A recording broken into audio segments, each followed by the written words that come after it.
Well, hello, everyone. Happy Wednesday. I apologize for being a few minutes late. I am absolutely living on libertarian standard time lately, but we got a little show today. Not too much going on. I've got a couple things that I want to read and I want to talk about. The first thing that we're going to be reading today is an article that I wrote just the other night about it is part of my Woke Mind series. If you are not yet familiar with the Woke Mind series, then I would love for you to become familiar with it by going over to my Substack, which is Carlin, Karlyn, .substack.com. And you go to this part right up here, the Woke Mind series, right up in the header.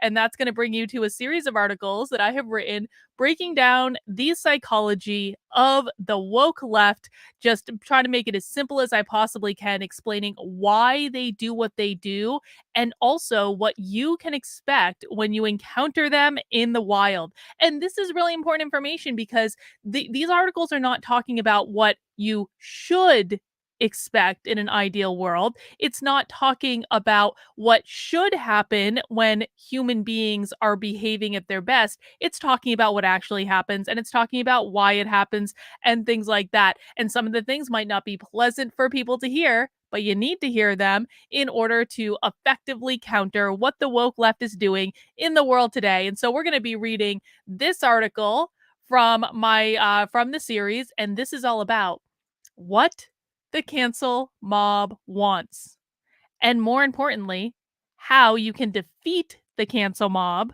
when they come for you, because it is inevitable that the cancel mob will come for you at some point. And when that happens, I don't want you to be scared. Saul Alinsky said, fear of the thing is worse than the thing itself. One of his rules for radicals was to make people afraid of what the mob would do to them. Make them afraid, because the fear of the cancel mob is worse almost always than the actual experience of the cancel mob. And so I'm going to describe to you what I think the cancel mob wants based on having been canceled many times now. It's always a fun experience. But I'm going to describe to you what I think the cancel mob wants and what I think you need to know about it. And that will equip you for when it happens to you. And I'm going to keep using the word when, because if you have never been canceled before, you will be someday. It will absolutely happen. And I really do hope that when it does happen to you, it is a minor incursion in your life, not a major national news story, because there are all different levels of cancellation. But you need to know what to do in order to survive it. And so we're going to discuss that first. And then I have some other things I want to talk about, like this Boston middle school survey asking students about oral sex, transgenderism, and, parents are outraged as they're prone to be. Now, I have been keeping an eye on the schools in Boston, particularly in Cambridge, Massachusetts, and we're going to read about what is going on just an hour south of me. It's a little bit depressing, but Boston and Massachusetts in general is uber, uber, uber, uber, uber woke. So this should not come as a surprise, but I do think it will be a helpful reminder to people about why you need to be paying attention to the surveys that your kids are taking in schools. And the last thing I want to look at is this survey that just came out today.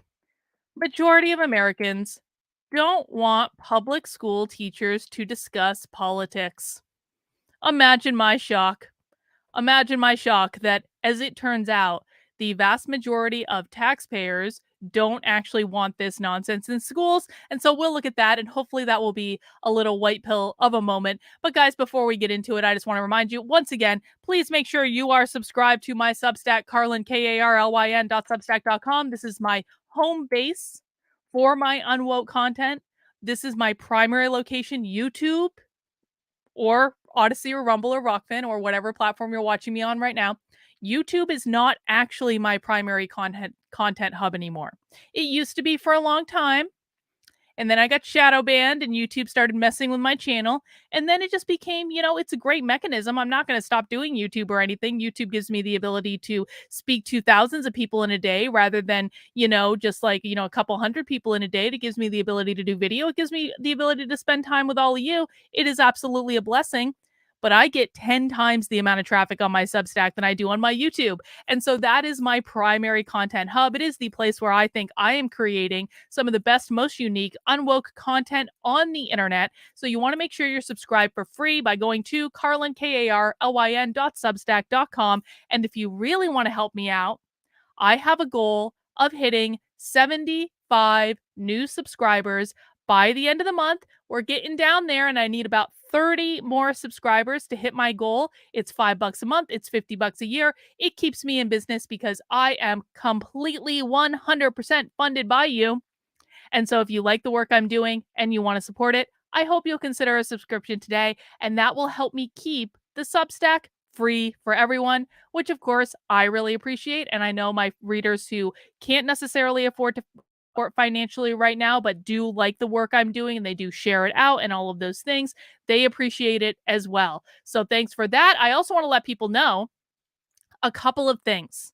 Number one, I have like 8,000 Substacks. I really do, because Substack is the best. But I the reason I have so many Substacks is I want to be able to allow you guys to subscribe to the types of content that you want and ignore the types of content that you don't want. And I like to create all different types of content. And one of the things I'm doing right now is I have launched my Unwoke Art store, aptly at unwokeart.com.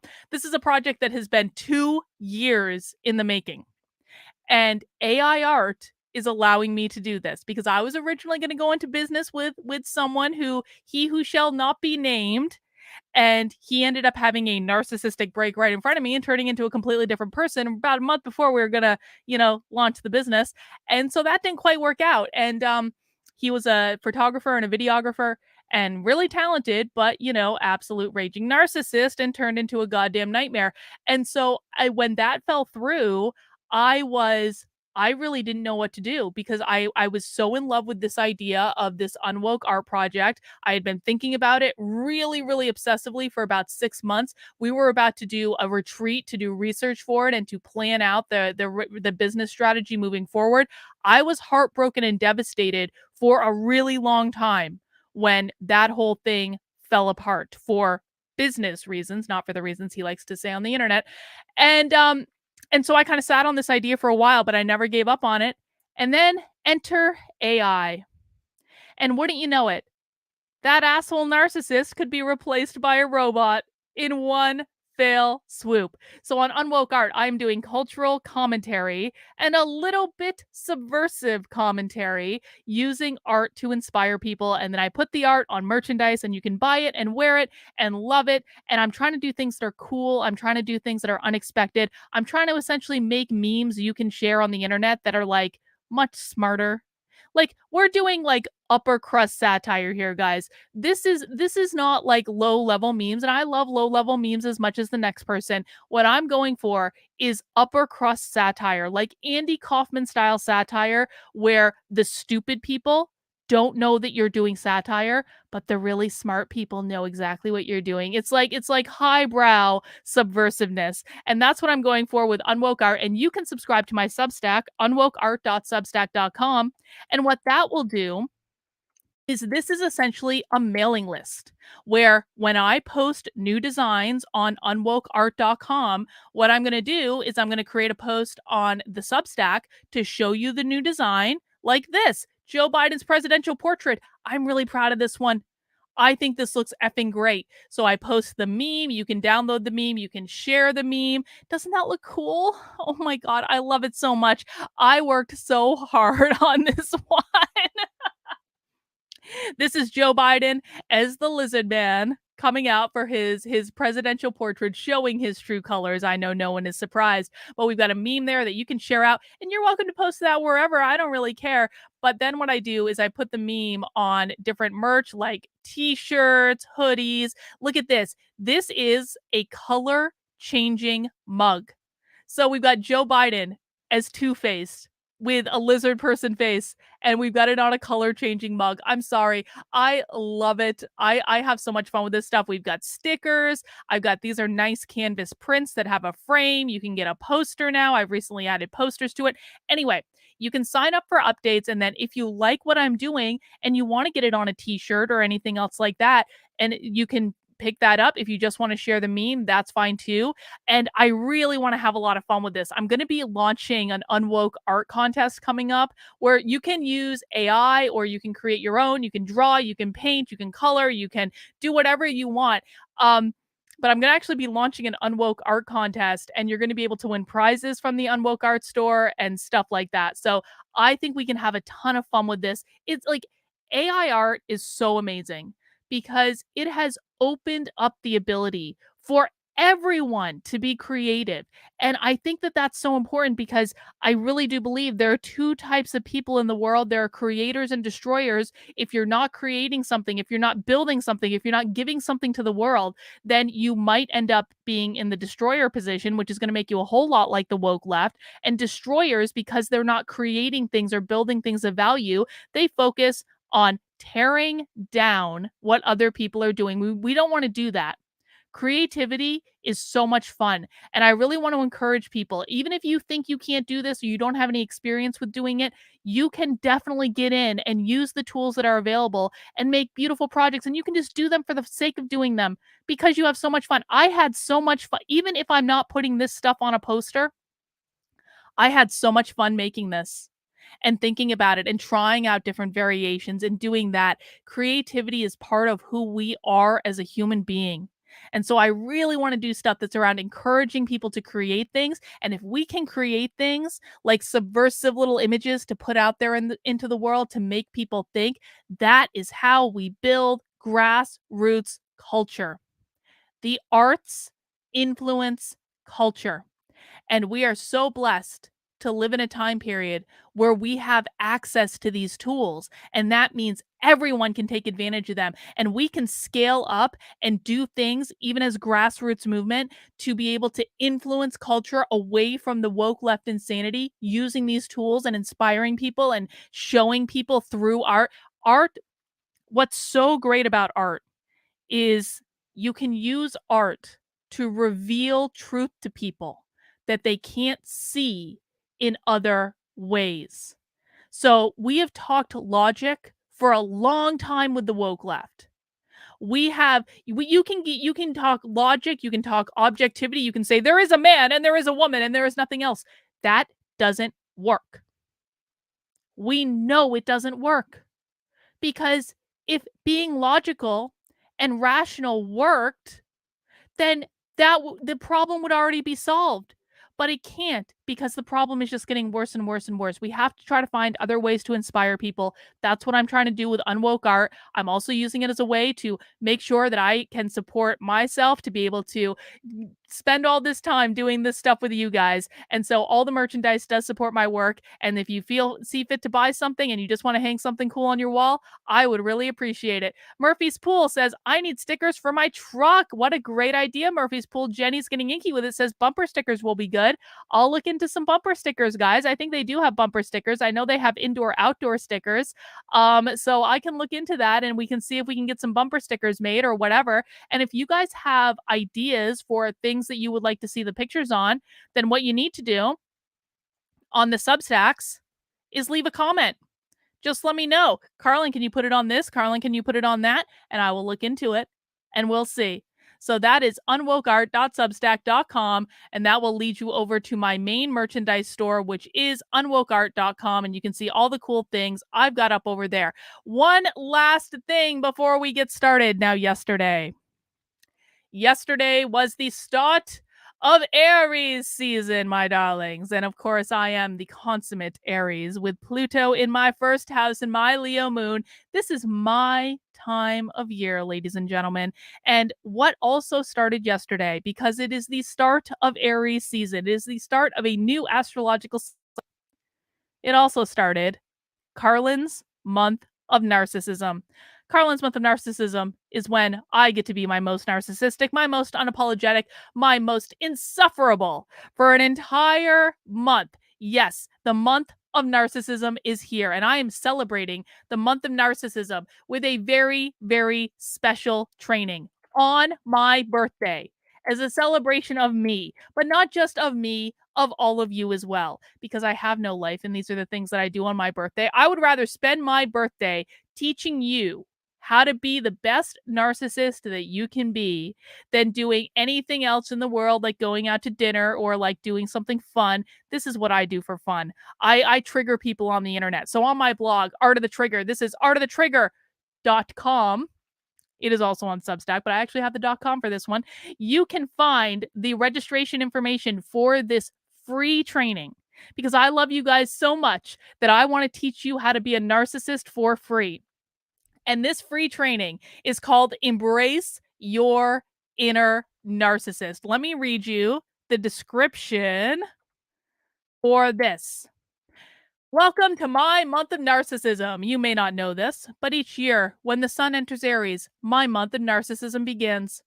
The best way to trigger the worst people in the world is by loving yourself unapologetically, no matter how much they try to tear you down. So during my month of narcissism, I am insufferable.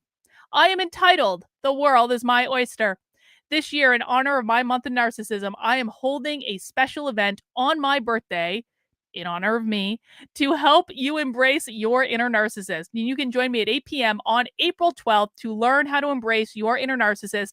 The event is free, but if you want to make a donation in order to, give me a little birthday present, I wouldn't say no to that. After all, I'm a narcissist. If you want to give me money, I ain't going to stop you.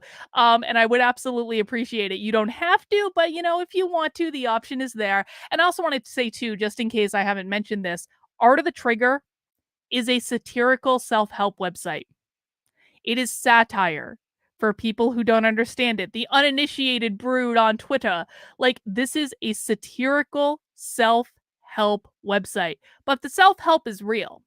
I'm going to give you real sage life advice that actually does work in the real world, but we're going to do it in a way that's satire, that makes it a little bit fun, and it triggers so many people on Twitter is so bent out of shape over Art of the Trigger, it's not even funny. Let me read you a little bit more about the event. The first step to getting what you want in life is to believe you are worthy of receiving that thing. Do you know what type of people have no problem with believing that they're worthy? Narcissists. There's a reason so many narcissists can become phenomenally successful in the world. They go and take it with an absolute belief that they are entitled to whatever they want. Confidence, self-empowerment, deservability, a belief that they can have anything and anyone they want. Narcissists see themselves as the most accomplished, the best looking, the brightest, the most connected, the most talented, etc., etc., etc. And regardless of if any of those things are true, because narcissists lie all the time, they lie to themselves more than anything else, because narcissists see themselves as the best. They are able to trick others into seeing them as the best as well. Thus, doors are open, corporate ladders are climbed, and elections are won, all because they have an inner confidence stemming from their narcissism. I know that the idea of embracing being a narcissist might make some people feel a little skeezy because narcissists are demonized in our society. However, the reality is this, guys. The vast majority of politicians are narcissists.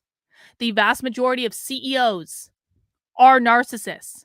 The majority of the most successful, connected people in the world are narcissists. And so I think, to be quite frank, it is a little foolish for non-narcissists to ignore the lessons that these people can teach us. If you want to experience like really, really, really grand success in the world, you have to embrace some of these characteristics. Now, Akshay says, I don't want to be a narcissist. Don't worry, Akshay. You're not going to turn into one. Let me explain in a moment. There's a lot that the non-narcissists can learn from the narcissists. Of course, there's always also a downside to being a narcissist that gives them a bad reputation, the smear campaigns, the outbursts, and general chaos and destruction. However, for our purposes, and this is what's important, Akshay, we won't talk about the negative stuff. We can pick and choose which attributes we learn from and which we cast aside as unproductive.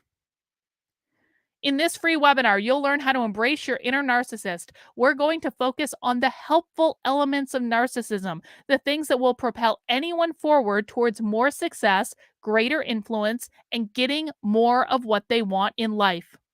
And if you're worried about turning into a narcissist, don't. First, everyone has narcissistic traits. I know people don't like to admit this, but every single person in the world has narcissistic traits, even you, because if you didn't have them, you wouldn't take care of yourself. That's just reality. But more importantly is this, what you need to hear. Real excuse me, real narcissism is a combination of genetics and your childhood experiences, not something that will develop as an adult. So if you're worried that doing a webinar about embracing your inner narcissism is going to actually make you a narcissist, that's not the way it works. Narcissism is developed through like real narcissism, narcissistic personality disorder.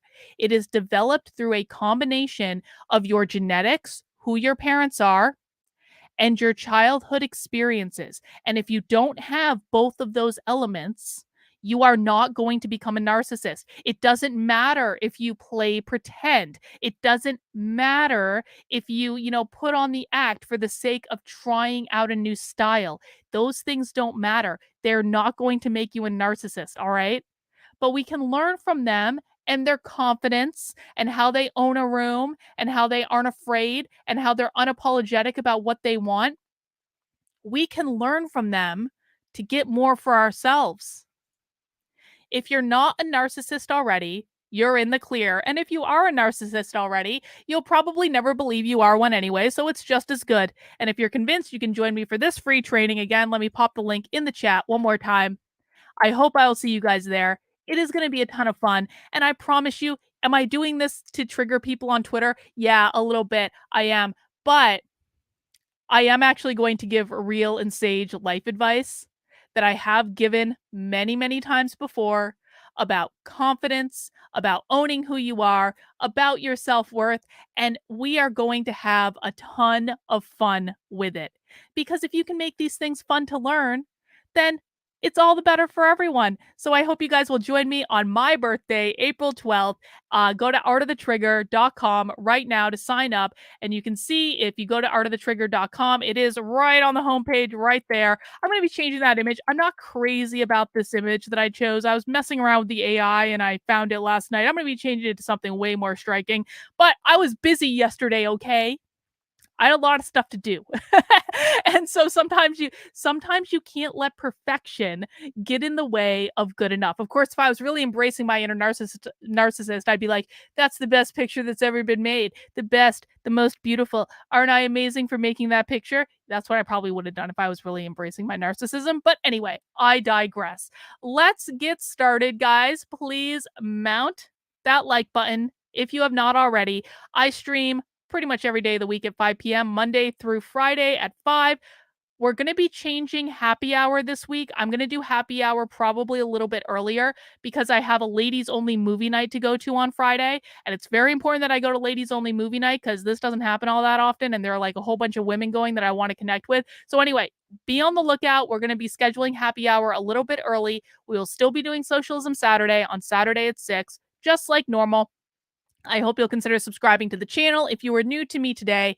And we cover all sorts of content in the world, everything from satire to woke stuff. We're talking about the woke today. All right, let's dig into it.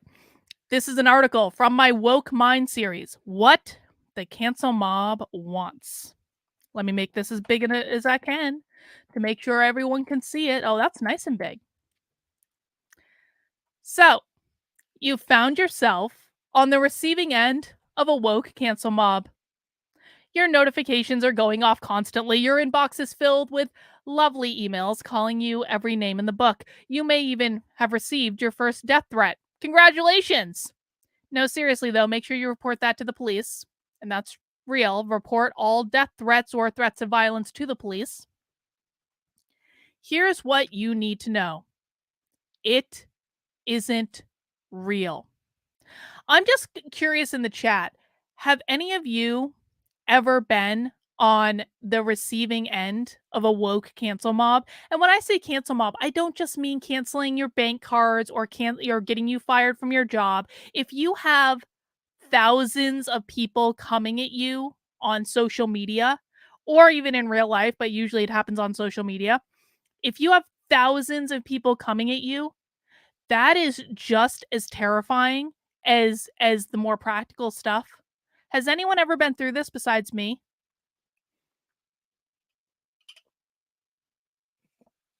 Got a couple of no's. Well, I'll keep an eye on the chat just in case someone says yes. Oh, Casmar is going through it now. I'm so sorry about that, Casmar. Well, this is good timing then, isn't it? Yeah. And if again, guys, I want to emphasize, and I said this at the beginning, if you have never been through a woke cancel mob before, you will at some point.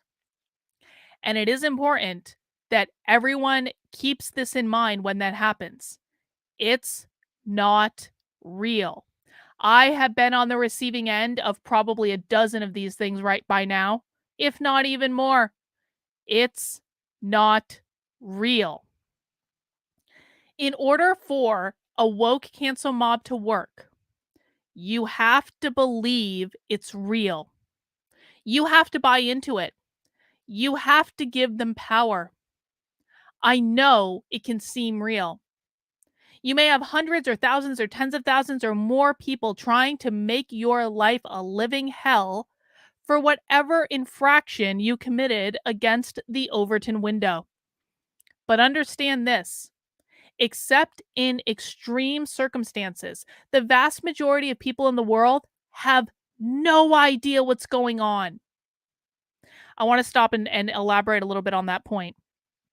When you are on the receiving end of a woke cancel mob, basically what happens is that everything in your existence gets filled to the brim with notifications calling you a horrible person, every name in the book, how dare you, clutching their pearls, all this stuff.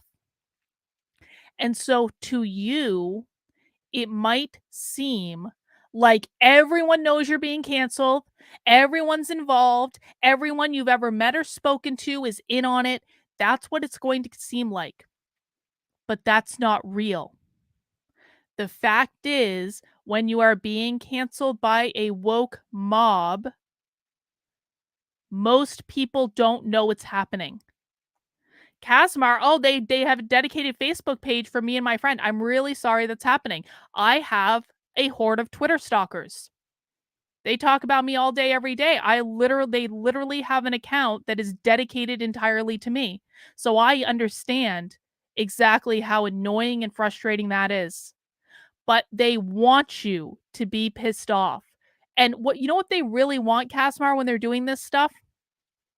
They want to shut you up. They want you to be quiet. They want to intimidate you to get you to shut your mouth, because our voice is our power.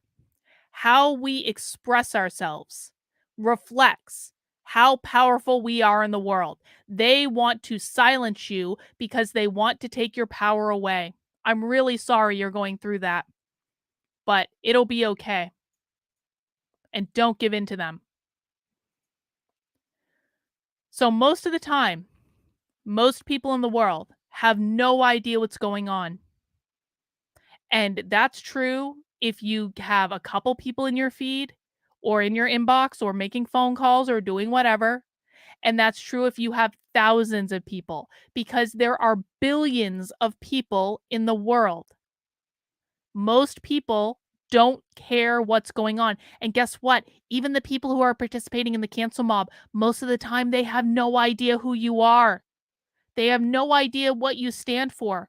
They're just participating in the cancel mob because they are addicted to outrage and they want to drag you down to feed their outrage addiction. And most of the ones who do know what's going on with you being canceled don't care. People are inherently selfish. They are concerned about their life first And what's going on with you, especially if you're a complete stranger, is barely going to break into their conscious awareness. The cancel mob itself is only real to a very, very, very, very, very teeny niche of the internet, a piece of the pie so small that it's barely even worth mentioning. Most of the people who are engaging in a cancel mob against you guys when this happens are people who wouldn't know you from Tuesday if they saw you in the real world. They are going to come, they're going to get their outrage fix, and they're going to leave. And they don't care about you. There's only a tiny, tiny, tiny, tiny, tiny number of people who actually care about you. And those people are usually insane. And I really mean that. The people that are engaging in this stuff are unhinged from reality in the vast majority of cases. And so are you going to worry about a teeny tiny minuscule amount of people who are psychotic and completely unhinged from reality? I would hope you aren't letting those people run your life. I would hope you aren't letting those people dictate to you how to see the world. But you have to make that choice. In a few days, it'll probably all be over, and everyone will move on to new things, join new cancel mobs, and terrorize new people. The mob has precious little time to do its job of making a public example of you. They need you to believe it's real during those few days in order to be effective. And I just want to say a little bit more about this point right here. The job of the mob is to make a public example of you. What does that mean?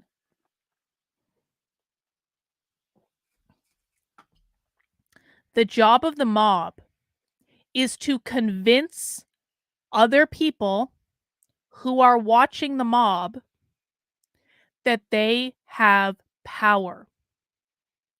The only way that the mob can convince people watching that they have power is to use you, the person being canceled, as a weapon.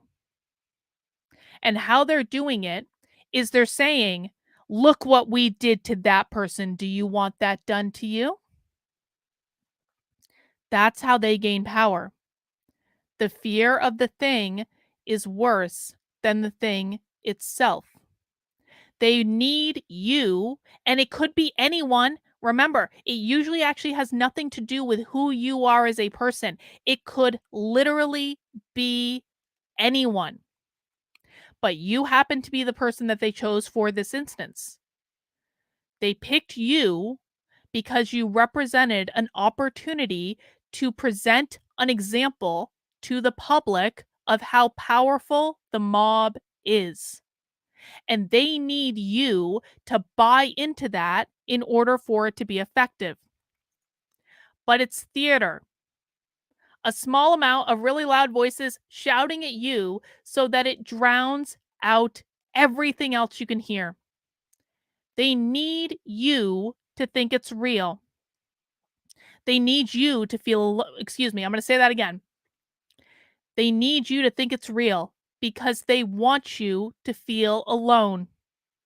They want you to feel alone so that you believe there's no hope. They want you to believe there's no hope because it's the easiest way to shut you up.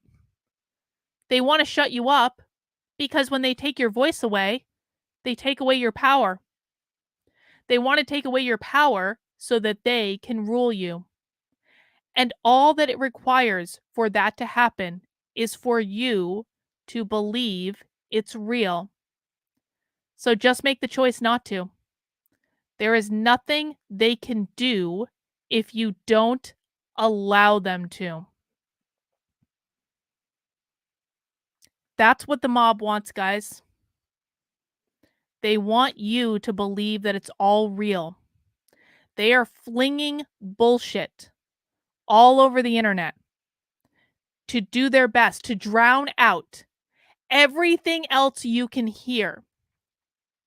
Every sane voice in your space will be drowned out. Do you know in all the times I've gotten canceled, my husband has been sitting downstairs because his office is downstairs, my office is, like, it's upstairs, it's, like, right above it.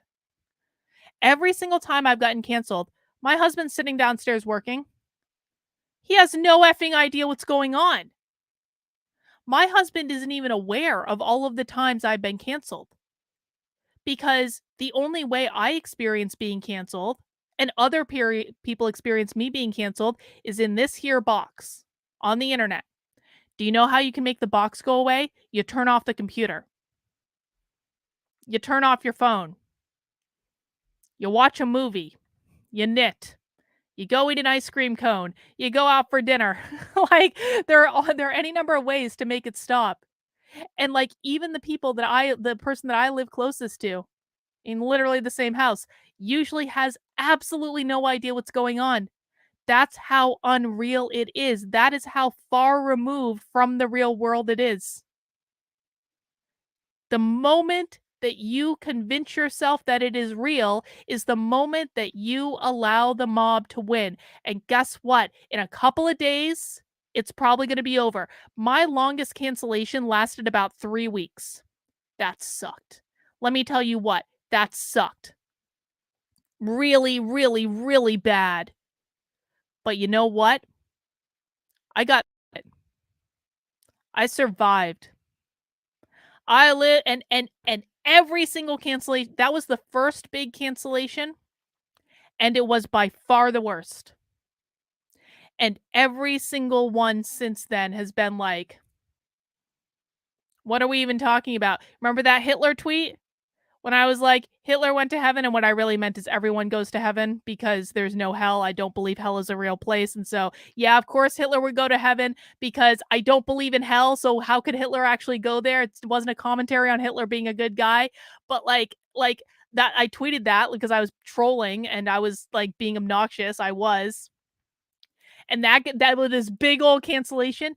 That seemed like almost nothing to me. It was more annoying than anything else. Every single time it's been, like, more annoying. And so you will survive these things. And the biggest reason we wanna talk about this is because I never want anyone to go through the type of thing that I went through, where I really thought that first cancel mob for me, God, did that suck. I really thought it was real. I thought that everything that I had been working for was over, and it wasn't, and life goes on. And I want to make sure that I'm using that experience to equip all of you to do the same thing because I don't want any single one of you to be afraid of what happens when the cancel mob comes. You will survive. You will get through it. If you need a place to go, I think someone said it earlier, come join my community. We do support calls twice a week. We have a supporter Discord. It'll be okay. You can have people to talk to. And then you just got to get up and keep on moving. Because a rolling stone gathers no moss. And the worst punishment that you can give to these people is by continuing to move on and to live your life and say what you want to say and do what you want to do and do it in spite of anything that they might do to you. Be absolutely unapologetic about it because their goal is to silence you because in silencing you, they take all your power away. Do not give it to them. The worst punishment that you can dole out is by doing exactly what you want, unapologetically. Never, ever, ever, ever, ever, ever, ever bend the knee to the woke mob. You dismiss them like the small, insignificant people that they are, and it drives them crazy. It is hilarious when they figure out that they have no power over you at all. They lose their ever loving minds and become even crazier than they were before. And you're just moving on.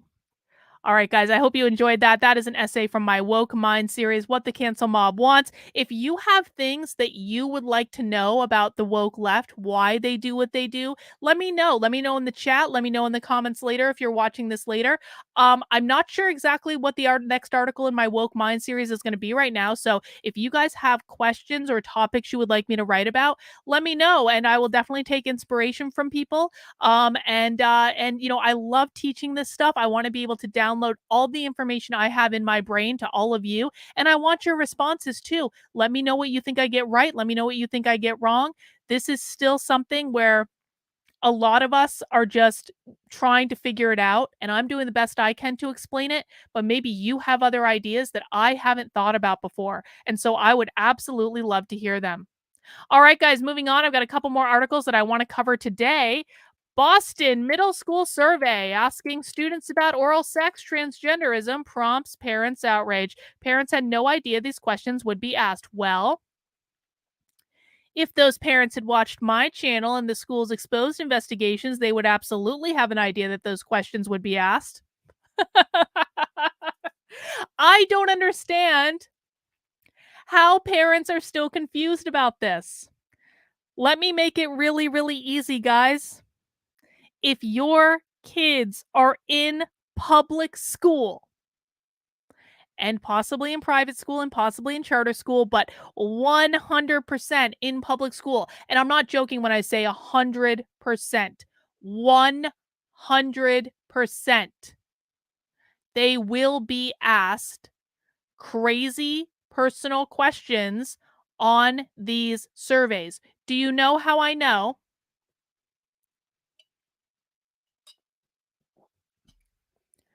We know they will be asked these questions because, as a condition of getting COVID money during the pandemic, school districts, 100% of them, who took federal COVID money had to implement social emotional learning. This is a federal requirement, all right? This is not just something I'm making up and being hyperbolic. If your public school took COVID money during the pandemic, there is a 100% chance that social emotional learning is in the school because they had to agree to do it in order to get the federal money. And surveys like this are social emotional learning. I know I haven't talked a lot about social emotional learning. It's something I'm still learning about, to be quite frank. There are excellent resources out there like Sloan Ratchmith. It's a great resource on social emotional learning and the surveys that these places do. But here's the too long didn't read.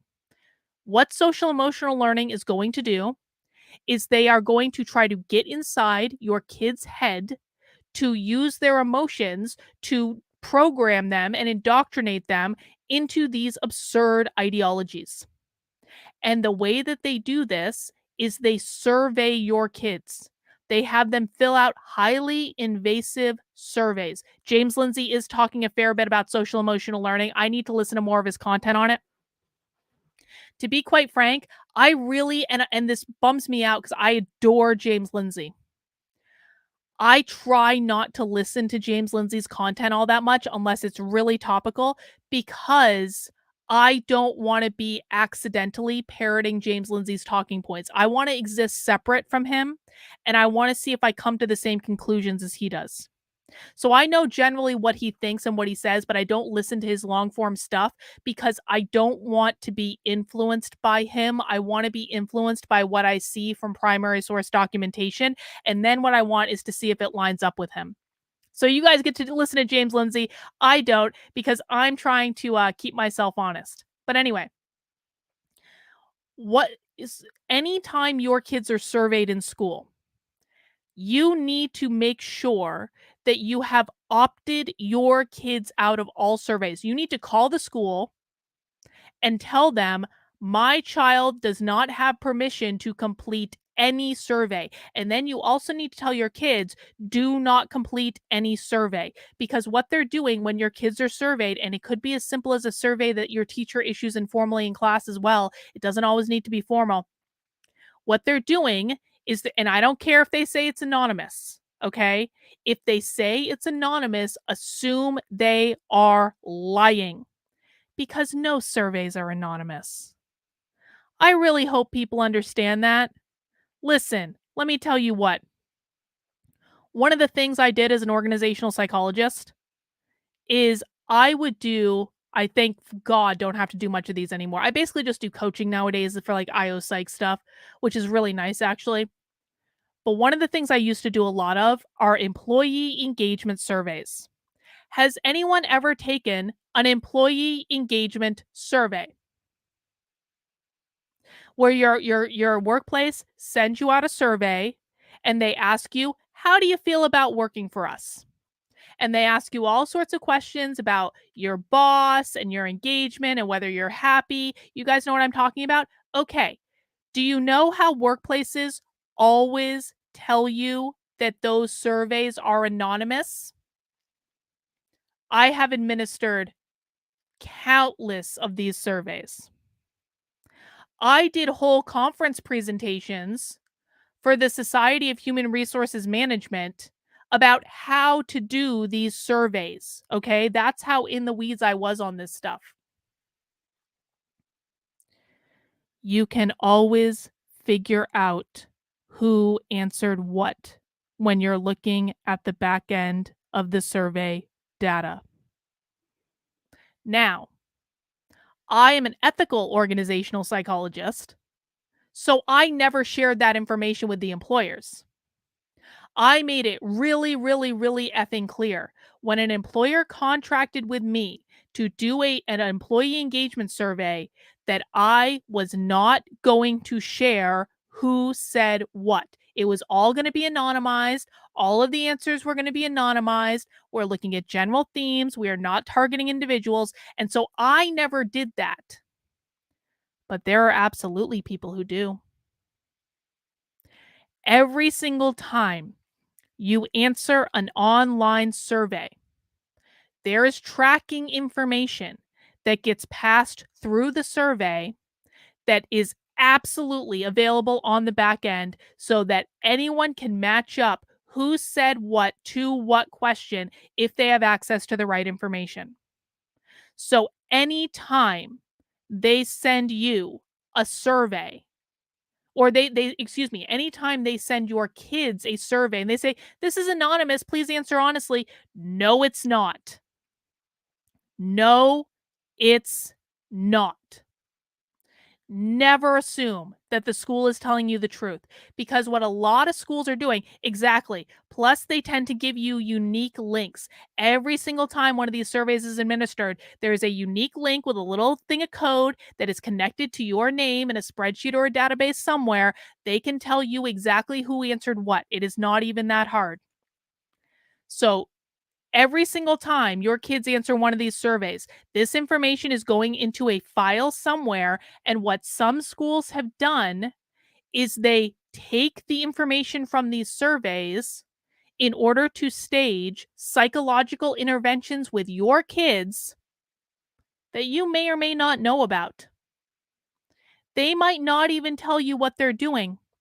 There are stories of kids who have been put on psychiatric medication based on the results of these surveys without the parents being informed. Now, those are rare. I don't want anyone to have a panic attack or anything. We want to be nuanced about this, but I really do want to make sure people understand that if your kids are completing a survey, it's not just an anonymous survey. They know who's answering what, all right?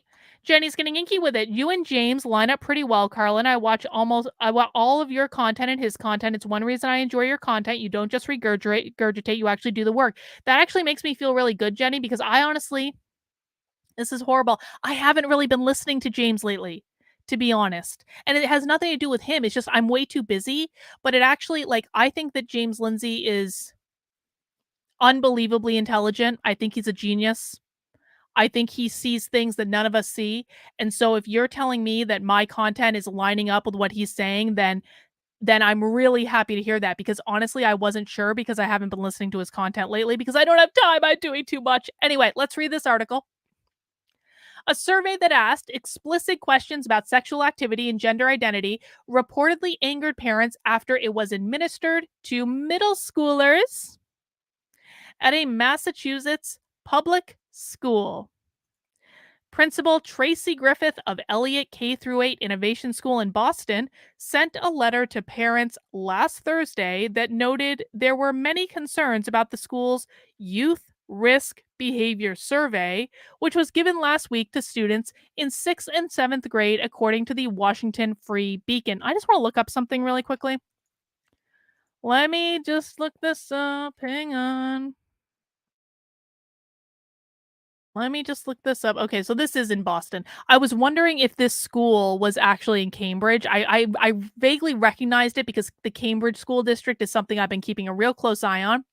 Murphy's Pool took one about a month ago for work, filled it out after a few beers, and I slammed DEI.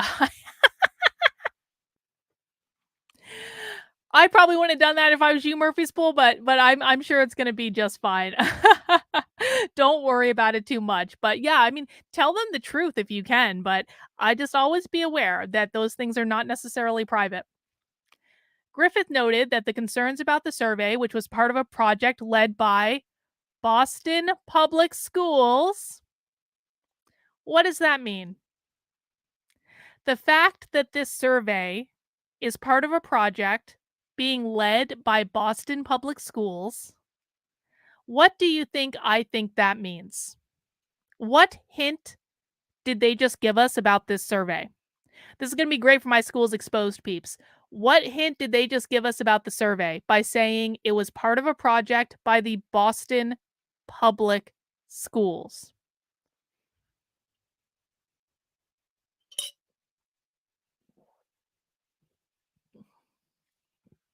Any guesses?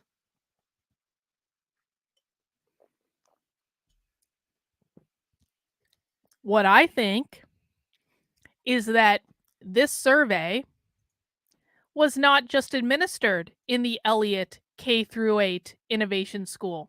If this is part of a project with the Boston Public Schools, what that means, ding, ding, ding, ding, ding, ding, ding, all middle schoolers in every district, or at least all middle schoolers within the Boston Public School district itself. Oh, Octon, forget about fucking Octon and Cambridge. Yeah, forget about them. Yeah, uber woke. Anytime, guys, here's what you need to know about this. Anytime one of these surveys is administered,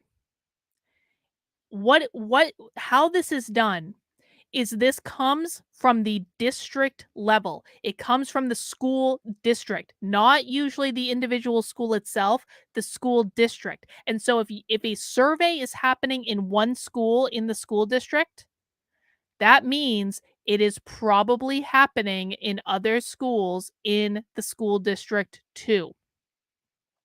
Not 100%, but it's something that I would look into. So if you're like in a school district, say you're in like Fairfax County, Virginia, where a lot of this insanity happens, and you hear of one school in Fairfax County, Virginia that's doing something crazy, it's worth, a phone call or a FOIA request to your kid's school to say, are we doing this crazy thing that I heard about in this other school? Because most of the time, this stuff starts at the district level. Everything that happens at the district level gets ushered down into all of the schools within the district. Okay? So that's a hint. If something else is going on at another school in your school district that you get wind of, it's probably going on in your school as well. You need to look into that. A March 17th letter sent to parents by the Office of Health and Wellness Executive Director Jill and provided to Fox News Digital explained that families will have the opportunity to voice their concerns to district leadership during a Zoom call on Thursday evening. Oh my God. Can someone please send me that Zoom link? I want that Zoom link so bad. Holy shit. I would spy stream that in about 3.5 seconds. We got the copy of the survey here. I'm going to take a look at that later. According to the survey, one question defined oral sex and asked students if they had ever engaged in it. Oh, isn't that nice? Some questions inquired about a student's sexual orientation, the frequency of their sexual activity, whether they considered themselves to be transgender. Others probed students' suicidal ideation and substance abuse. Let's just take a look real quick. Oh, I've seen stuff like this. Have you ever been in a fight? Have you ever tried to kill yourself? Have you ever seriously considered killing yourself? Oh, isn't that nice? You guys can see this, right? Yep. Do you smoke cigarettes? Do you smoke weed? Do you take painkillers? Do you take laxatives? Do you have an eating disorder? Let's talk about sexual intercourse. How many people have you had sexual intercourse with? When was the last time you have sex? When was the last time? Oh, check this out. Here's the definition. Have you ever participated in oral sex? Oral sex is when a person puts their mouth on another person's genitals or private area. This was administered in middle school. They ask questions about body weight, physical activity, social media use, whether or not they have HIV, other health related topics. All right, well, isn't that nice? Exactly. Tell your kids not to fill out any survey. There it is. I was like, why isn't my browser loading? Yeah, no surveys. Deidre Hall, the parent of a sixth grader who spoke to Washington Free Beacon, said she found the survey entirely inappropriate and learned of it when her daughter came home and talked about a really weird survey she was given during her history class. So this is not just like it's not just like they're administering these surveys in health class. They're not doing it in health class. They literally did it in history class. She said half of her class didn't even know what any of this stuff meant. Now they're coming home and asking parents and their friends, what's oral sex? I bet the parents were thrilled. You know what? Boston parents, you get what you deserve. You voted for this. This is what happens. An anonymous parent told the outlet she was outraged by the survey and said that parents had no idea these questions would be asked. To go on field trips, the district has parents sign permission slips, but for the district to ask our children private, explicit sexual questions, they are able to do so without consent? That makes no sense. Aha! And this is what I'm saying again, guys. The school is not going to ask your permission. This happens over and over and over and over and over again. The school is not going to ask your permission. You have to call the school and opt your kids out of all surveys. And make sure that if they are given a survey, not only do they not have your permission to take it, but you want to be notified when that happens. Do not assume the school, and you also have to train your kids. Like if you get a survey of any sort from the school that's asking you questions about your life, do not answer it. You have to decline. You have to train your kids what this looks like because you cannot trust the school to honor your request to opt your kids out of the survey. You have to not only tell them no, you also have to train you also have to train your kids and make sure you put it in writing. Okay? So if you tell the school no, you call them, be like, "Yo, put a note in my kid's file.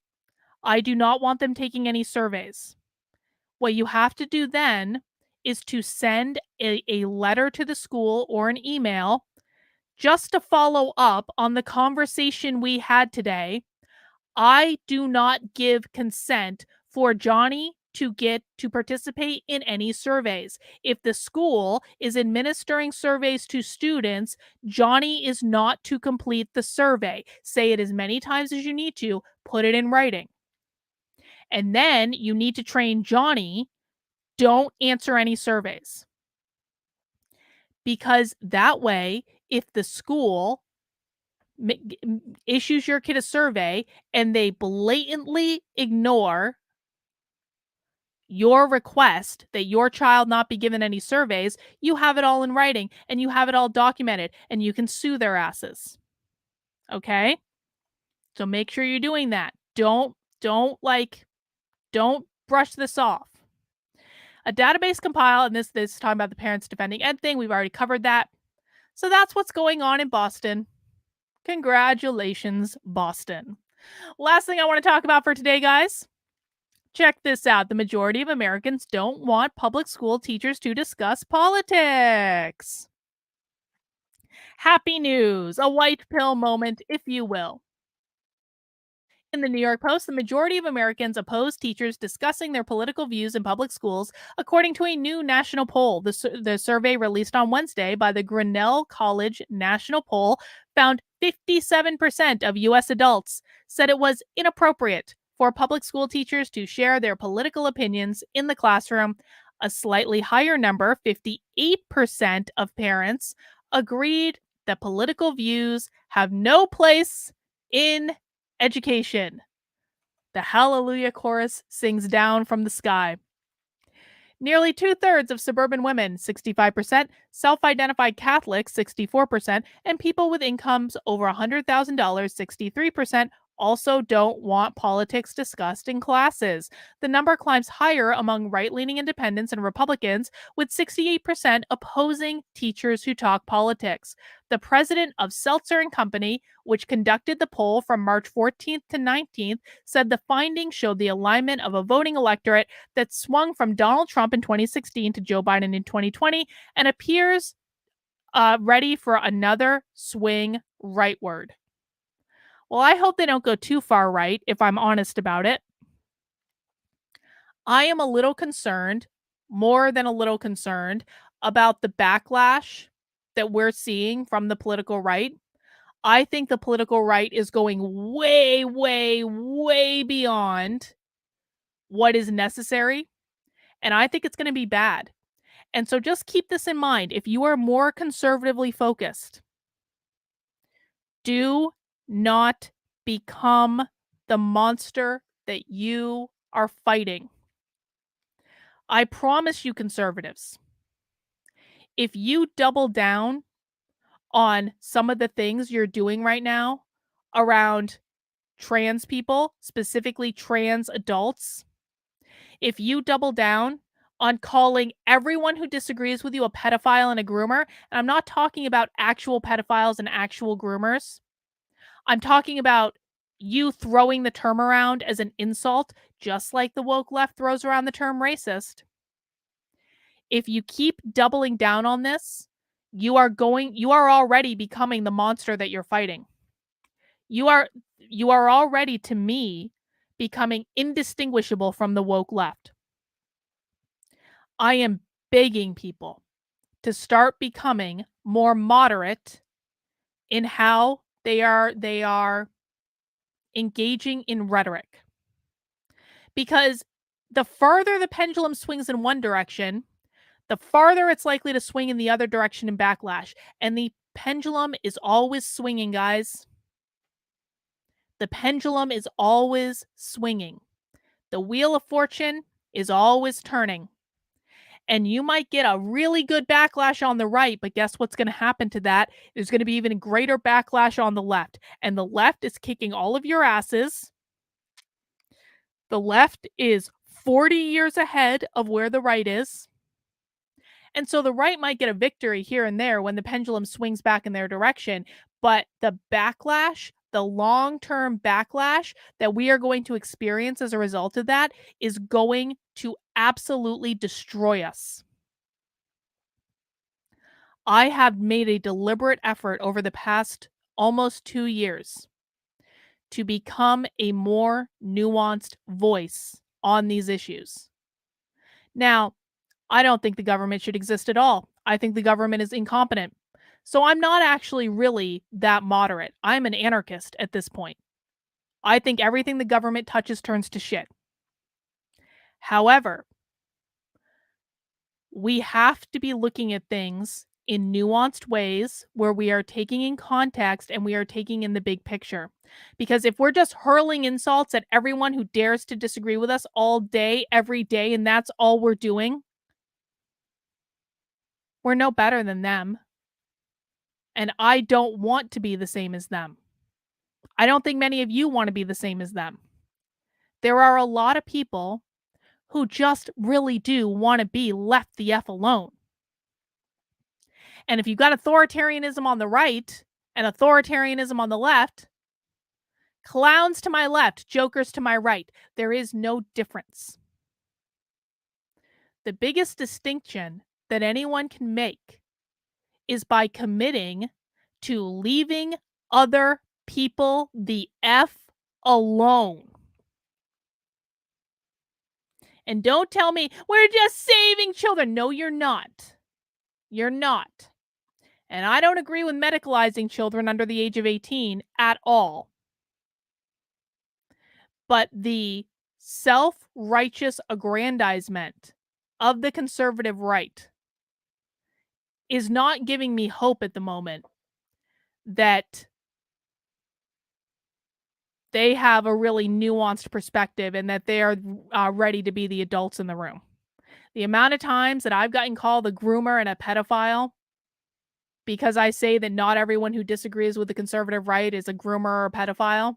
Well, you're obviously defending grooming. Do you know this happens to me almost every single day? Where if I don't, at the beginning of the day, issue a strong enough denouncement to pedophilia and groomers, people are like, Carlin, why aren't you denouncing pedophilia? Why aren't you denouncing groomers? Do you support child rape, Carlin? You obviously support all of this. You support trans and kids. Why are you the enemy? You're a groomer. Please. Please. It's losing the plot. And it's not attractive. And it's not going to attract voters. I'll tell you that right now. Views of what's happening in the public schools is the one place where suburban women align with Republicans, said J. Ann Seltzer.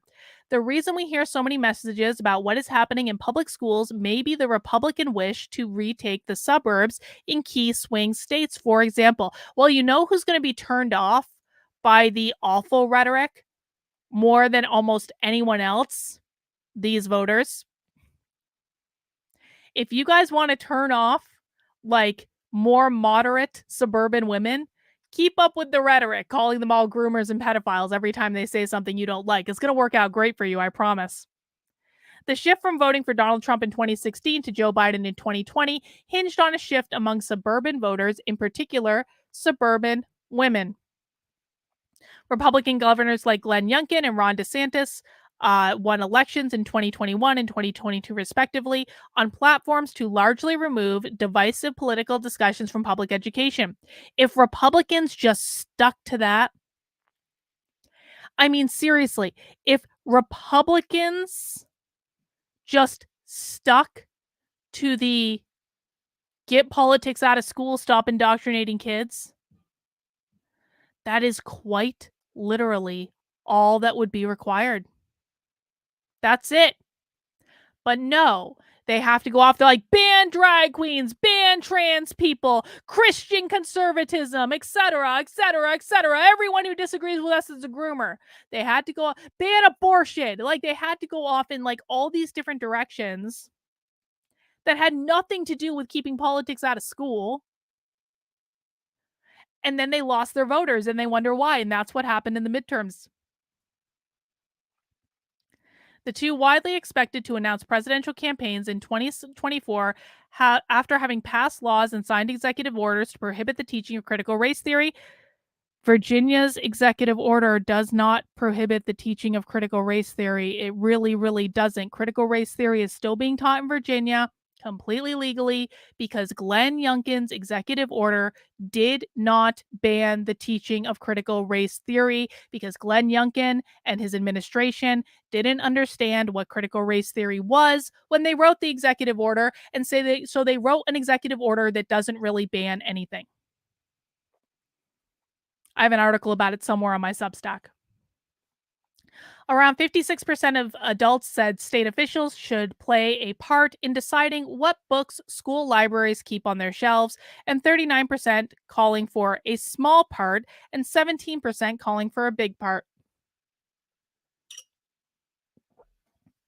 However, the survey showed 43% of adults prefer decisions about school library materials to not be handled by state governments. The book banning issue is a loser, guys. I understand the argument. I personally don't think those books should be in schools, but I promise you the book banning issue in general is a loser of an issue because every single book you ban will just be replaced by a new book and then a new one after that and then a new one after that. It is a never-ending fire hose of books. You will never, ever, ever get them all, and you will spend your time chasing your tail trying to get them all, which will distract you from every other issue. And in the process of banning the books from the library, you actually make the books more enticing to read for the kids. You know what happens when you ban something. Kids go, why are they banning that book? And by the way, the teachers do make sure to tell them. Don't think the teachers are keeping this information to themselves. The teachers are like, oh, yeah, your parents got that book banned. Then kids are like, why'd they ban that book? What don't they want us to read? And then a book that none of these kids had ever heard of before suddenly becomes like this sacred object. They're like, what's in that book that they don't want us to read? You know this is true. You make the things you ban more enticing to the children who are already in their rebellious stage to begin with. It's not a good idea, and it's not a winning strategy. 57% of adults would prefer the issue be handled by librarians, while 55% preferred students. 54% preferred 53% preferred the students' families. They want the students to have more say in the library books than they want the families to have. 54% of Americans said local school boards should handle the issue in large part, and 42% said the school boards partially handle it. And just 13% of adults believe school board members have no part in the decision. Additionally, I don't know what you're trying to win with banning books. You're going to win nothing with banning books.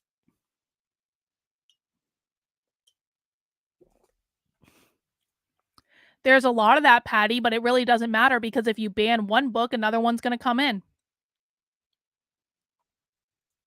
I don't think you're being cynical, Fish Addict. I don't know what winning is when you're banning books. Because like I said, so you get one book out of the library. 5 more are going to replace it. You get those 5 out. 5 more are going to replace each of those. There's literally no winning. They don't know what they don't know because they haven't thought through to the logical end conclusion of what they're doing. Additionally, the Grinnell poll revealed the majority of Americans support the presence in middle school libraries of all kinds of books. This book banning issue is so bad. I said this was going to happen too. 84% believe the Bible should 84% believe the Bible should be available. Oh, great. And 76% believe books about racism in American society should be available. Majorities believe books about gender identity, 57%, and sexual orientation, 56%, should also be available. This is a losing issue. It is a losing issue. You're not going to win on the book banning issue ever. But a large plurality, if I can speak today, 41% and 42% respectively, believe they should be thrown out. In a press conference earlier this month, Ron DeSantis, blah, blah, blah, don't want to read that, 66% of respondents in the Grinnell poll says it is important for school officials to disclose a change in a student's gender status to parents, whereas 31% said it was not important. Well, that's some good news, isn't it? Finally, sanity has come back into the world. And as a reminder, guys, according to Parents Defending Education, over 6,000 schools in the country currently have policies on the books in which they will not inform parents if a student changes their gender. 6,000 schools impacting 3.2 million kids. And that's not even a complete result. That's just the ones they've looked at. I covered this in another video. I covered this on my Substack. If you're looking for the article on my Substack about that, I can show it to you. I'll pop it in the chat. Where is it? Here it is. This is the type of news you get on my Actively Unwoke Substack. Make sure you check out that article. Make sure your kid's school is not on the list or is on the list, because this is affecting millions of kids. That schools, these are actual policies. This is in the student handbook that they are not obligated to inform you, the parent, if the student, the child, changes their gender status. More than 3 million students currently attend schools that have guidance policies blocking parents from knowing what gender the student identifies as in the classroom. There we go. That's the end of that. All right, guys, that is all I have for today. Thank you for stopping by. I will be live tomorrow at 5 p.m. I don't know what I'm going to be talking about yet, but again, make sure you're keeping an eye out on Carlyn, KARLYN.substack.com. Right, I need to write something for the Substack. It's been a lazy Substack week. I gotta say, I've been lazy. I just haven't been writing on Substack because I've been doing other stuff. There's so much stuff going on this week. But guys, I will be back tomorrow with another topic. I hope you'll tune in. Please mount that like button on your way out the door. Please subscribe to the channel if you have not already. And again, make sure you're supporting my work on the Substack if you would be so inclined. I appreciate it, guys. Take care. Have a great rest of your day, and we'll see you soon.